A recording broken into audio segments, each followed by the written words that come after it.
To Trumbull County now, where a school resource officer was escorted out of an elementary school after he gave the principal a ticket for parking in a handicapped spot.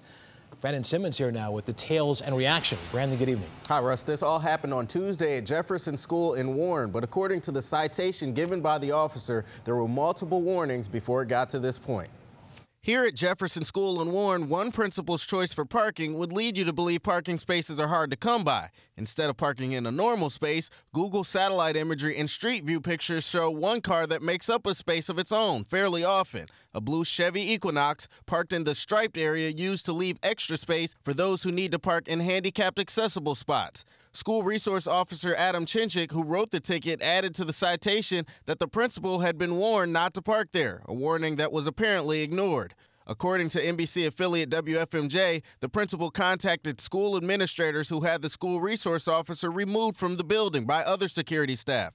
Warren City Law Director Greg Hicks says the officer made the right call, and the principal's decision to continuously break the law isn't a good example to send to students. What signal does that give to the kids? Once you reach a certain status in life, you don't have to follow the rules anymore?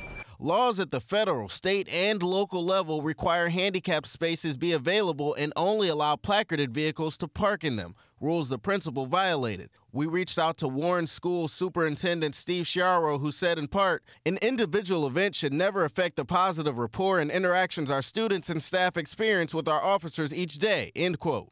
But the choice to create a parking space and the officer's removal both look bad.